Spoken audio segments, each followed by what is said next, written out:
Break के बाद एक बार फिर आप सभी का स्वागत है और अब बात करेंगे कि किस तरह से पंजाब की जो स्थिति है आखिर उसको लेकर के वहां सियासत तेज क्यों है। राहत बचाव के बाद इमदाद की सियासत, इमदाद यानी मदद की जो सियासत है उसको लेकर के आखिर नंबर बढ़ाने की ये जो जो खेल है और ये जो पूरा एजेंडा जो सियासत है वो क्या है। पंजाब में बाढ़ और बारिश की भारी तबाही ने आम जनजीवन अस्त व्यस्त कर दिया है।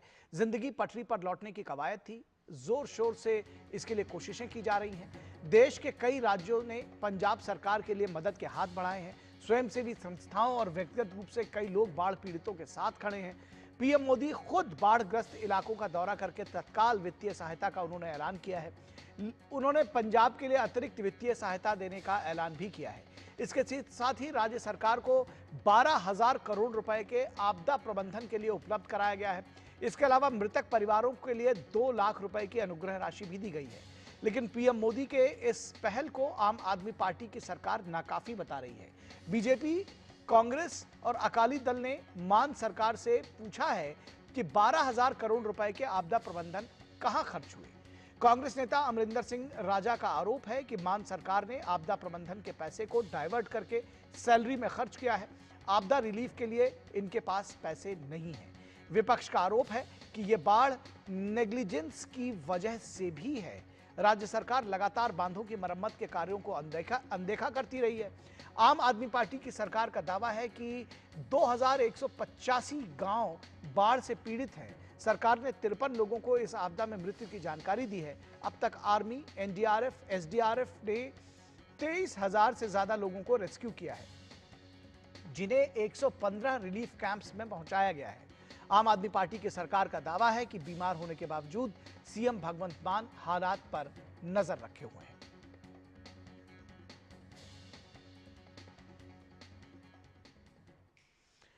तो बीजेपी के राष्ट्रीय महासचिव तरुण चुग ने पीएम के पंजाब को दिए गए राहत पैकेज को स्वागत योग्य बताया।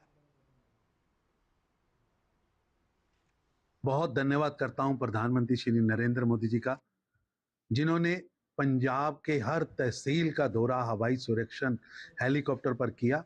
बहुआयामी घोषणाएं उन्होंने की हैं। ये घोषणाएं पंजाब को 12,000 करोड़ रुपया जो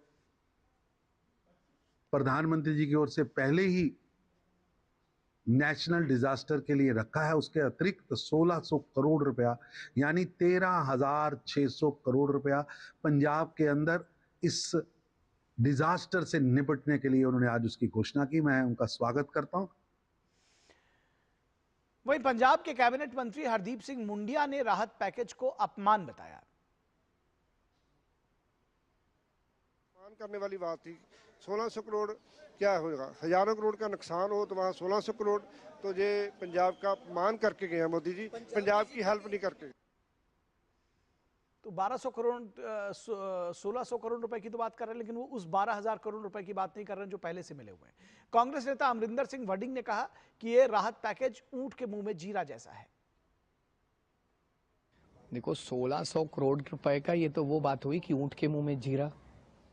तबाही होगी, 4.5 लाख एकड़ चली गई हमारी जमीन, 2.5 लाख से ऊपर हमारे पशु प्रभावित हुए, कमरे गिर गए, घर गिर गए, लोग मर गए, घरों में पानी चला गया, बहुत भारी नुकसान हुआ है। अभी सिल्ट चली गई खेतों के अंदर, तो 1,600 करोड़ से कुछ नहीं होगा। और इस पूरे विषय पर बातचीत करने के लिए हमारे साथ जालंधर से हमारे संवाददाता गुरमीत सिंह जुड़े हुए हैं, ज्यादा जानकारी देंगे और उनसे बातचीत करेंगे। गुरमीत, सबसे बड़ी बात यह है कि आपने देखा कि जो राजनेताओं का एक स्टाइल होता बात करने का, वो 12,000 करोड़ की बात नहीं कर रहे हैं, 1,600 करोड़ की बात कर रहे हैं। सवाल जब पूछा जा रहा है कि बांधों की मरम्मत से लेकर के जो बाकी चीजों के लिए दिया गया था और शायद अगर उस पर ठीक से खर्च किया गया होता तो ये स्थिति नहीं आती, क्या कहेंगे? देखिए निखिल, इसमें सबसे बड़ी बात यह है कि पिछले 2 दिन से ही, जब से प्रधानमंत्री नरेंद्र मोदी पंजाब का दौरा करके पैकेज का ऐलान करके गए हैं, उसके ठीक आधे घंटे बाद ही पंजाब में सियासत शुरू हो गई थी कि क्या यह पैकेज सही है या नहीं है। और उसके बाद ही अलग अलग आम आदमी पार्टी के नेताओं ने ट्वीट करने शुरू कर दिए थे। अब कल का दिन बड़ा महत्वपूर्ण रहा कि कल को आम आदमी पार्टी के 3 मंत्री अलग अलग जगह प्रेस कॉन्फ्रेंस कर रहे थे और अलग अलग जगह ही उन्हें पत्रकारों ने घेरा और उनसे यही सवाल किया कि 12,000 करोड़ रुपए का जो फंड है, जो डिजास्टर रिलीफ के लिए आपको मिला हुआ है, उसका इस्तेमाल इस पूरी त्रासदी के समय क्यों नहीं किया जा रहा। तो उसमें एक समय तो जो पंजाब के खजाना मंत्री हैं, पंजाब के वित्त मंत्री हैं हरपाल सिंह चीमा, उन्होंने ये कहा कि हमारे पास कोई ऐसा फंड ही नहीं है। उसके बाद जब उन्हें यह एहसास हुआ कि ये शायद एक गलत स्टेटमेंट हो सकती है, तो उसके बाद उन्होंने कहा कि कुछ ऐसे नियम बनाए गए हैं कि उस फंड का इस्तेमाल नहीं किया जा सकता, उस फंड में बहुत तरह के जो है वो ऑब्जेक्शंस होते हैं। फिर दूसरे मंत्री जो है अमन अरोड़ा और इसके साथ ही हरदीप सिंह मुंडिया, वो अलग अलग तरह की स्टेटमेंट्स देते नजर आए कि इसमें जो है वो एक लिमिट लगाई गई है हर तरह का जो भी कंपेंसेशन दिया जाता है। यदि किसी मृतक को कंपेंसेशन देना है तो उसकी लिमिट बहुत कम है, तो इसलिए हम जितना कंपेंसेशन देना चाहते हैं उतना कंपेंसेशन हम नहीं दे सकते। इसलिए राज्य सरकार की ओर से एक पत्र लिखा गया है कि इसकी जितनी भी शर्तें हैं एसडीआरएफ रिलीफ फंड की, उन्हें बदला जाए। मगर अभी तक मैं आपको बता दूं कि जमीनी स्तर पर स्थिति यह है कि पंजाब सरकार इस मामले में ज्यादा बोलना नहीं चाहती है, और जब पत्रकारों द्वारा या लोगों के द्वारा सवाल किए जा रहे हैं तो सिर्फ और सिर्फ यही जवाब दिया जा रहा है कि जो ये फंड है इसकी शर्तें ऐसी हैं जिनसे कि जो जमीनी स्तर पर लोग हैं उनको कोई फायदा नहीं होने वाला है।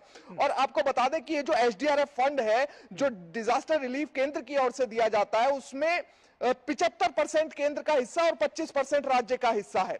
अब जो अपोजिशन पार्टीज हैं उनका यह कहना है कि हमें ऐसा शक है कि जो ये 12,000 करोड़ रुपया, जिस तरह अमरिंदर सिंह राजा वड़िंग की भी बात अभी थोड़ी देर पहले आप सुनवा रहे थे, उनका यह कहना है कि हमें शक है कि इस फंड को कहीं ना कहीं डाइवर्ट किया गया, क्योंकि पिछले कुछ समय में तनख्वाह देने तक के पैसे नहीं थे, ऐसे आरोप अपोजिशन पार्टीज लगा रही थी। इसके साथ ही पंजाब में कई तरह की जो लोगों को वू करने के लिए, वोटर्स को वू करने के लिए जितनी स्कीम्स। ठीक, गुरमीत एक बात और बहुत संक्षेप में जानना चाहूंगा, समय बिल्कुल समाप्त हो गया है, कि जो मुख्यमंत्री हैं उनके वेयर अबाउट्स क्या है, किस तरह से वो लगातार जो देखने में आ रहा है कि वो वीडियो कॉल कर रहे हैं लोगों को, ये किस तरह? देखिए निखिल, मुख्यमंत्री दरअसल इस समय बीमार चल रहे हैं और वो इस समय मोहाली में एक अस्पताल में भर्ती हैं, और हो सकता है कि आज शाम को उन्हें डिस्चार्ज कर दिया जाए। शुक्रवार को उन्हें भर्ती करवाया गया था। अब उसके बाद 3-4 दिन से मुख्यमंत्री तो बिल्कुल फील्ड से नदारद है क्योंकि वो बीमार है। मगर इसके साथ ही अब पिछले 2 दिन से जब ग्राउंड लेवल पर लोग सवाल कर रहे हैं कि सरकार, राज्य सरकार कहीं नजर नहीं आ रही है, और मैं आपको सिर्फ अपना अनुभव बता रहा हूं, जब ग्राउंड लेवल पर हमने गांव में जाकर लोगों से पूछा कि आपकी मदद किसने की, उन्होंने सीधा जवाब दिया कि एनडीआरएफ के जवान अगर हमें बचाने के लिए ना आते तो शायद हमारी जान ही ना बचती। राज्य प्रशासन कई जगह पर नजर ही नहीं आया, कुछ जगह पर अनडाउटेडली उन्होंने अच्छा काम किया। मगर जो मुख्यमंत्री अब 2 दिन से, कल से जो वीडियो कॉल करने की जो बात सामने आ रही है, हो सकता है कि वो कुछ अच्छी इंटेंशन से कर रहे हो, मगर जमीनी स्तर पर उसे बहुत अच्छा नहीं माना जा रहा, क्योंकि ग्राउंड लेवल पर बहुत शुक्रिया गुरमीत जी, गुरमीत बहुत शुक्रिया, आपने बहुत अच्छी जानकारी बहुत कम शब्दों में दी, बहुत शुक्रिया गुरमीत। और एक और खबर हम आपको चलते चलते दिखा दें कि संयुक्त